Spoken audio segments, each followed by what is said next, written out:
Hello friends, ಇವತ್ತು ನಾನು ನಿಮಗೆ ಪನ್ನೀರ್ ಪಲಾವ್ನ ಹೇಗೆ ಮಾಡೋದು ಅಂತ ಹೇಳ್ತಾ ಇದ್ದೀನಿ. ಸೊ ತಡ ಮಾಡೋದಕ್ಕೆ ಸ್ಟಾರ್ಟ್ ಮಾಡೋಣ. ಒಂದು ಬೌಲಲ್ಲಿ 2 ಸ್ಪೂನ್ ಮೊಸರು, 1 spoon chilli powder, 1 spoon garam masala, 1 spoon ಧನಿಯಾ, ಹಾಗೆ ಪನ್ನೀರ್ ಎಲ್ಲವನ್ನು ಹಾಕಿ ಚೆನ್ನಾಗಿ ಮಿಕ್ಸ್ ಮಾಡಬೇಕು.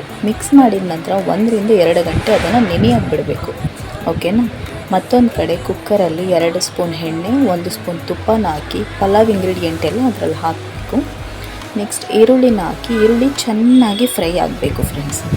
ಈರುಳ್ಳಿ ಚೆನ್ನಾಗಿ ಫ್ರೈ ಆದಮೇಲೆ ಅದಕ್ಕೆ 1 ಸ್ಪೂನ್ ಶುಂಠಿ ಬೆಳ್ಳುಳ್ಳಿ ಪೇಸ್ಟ್, ಮೆಣಸಿನ್ಕಾಯಿ ಮತ್ತು ಟೊಮ್ಯಾಟೊ ಮತ್ತು ಪನ್ನೀರ್ ಏನು ಮಿಕ್ಸ್ ಮಾಡಿರ್ತೀವಲ್ವ 2 ಅವರ್ಸ್ ಆದಮೇಲೆ ಹಾಕಬೇಕು ಅದನ್ನು.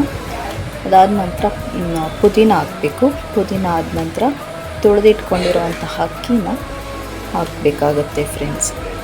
ಮತ್ತು ಎಲ್ಲನೂ ಚೆನ್ನಾಗಿ ಒಂದು ಮಿಕ್ಸ್ ಕೊಟ್ಟು ಅಕ್ಕಿನ ಯಾವ ಗ್ಲಾಸಲ್ಲಿ ನಾವು ತೊಗೊಂಡಿರ್ತೀವೋ ಅದೇ ಗ್ಲಾಸಲ್ಲಿ ನಾನಿವಾಗ ಎಕ್ಸಾಂಪಲ್ 2 ಗ್ಲಾಸ್ ಅಕ್ಕಿಗೆ 4 ಗ್ಲಾಸ್ ನೀರು ಹಾಕ್ತೀನಿ. ಆ ಥರ ನೀವು ಎಷ್ಟು ಗ್ಲಾಸ್ ತೊಗೊಂಡಿರ್ತೀರೋ ಸೇಮ್ ಗ್ಲಾಸಲ್ಲಿ ಅದ್ರ ಡಬಲ್ ನೀರನ್ನ ಹಾಕಿ ಕುಕ್ಕರ್ನ ಮುಚ್ಚಿದ್ರೆ ರೆಡಿ ಟು ಈಟ್ ಫ್ರೆಂಡ್ಸ್.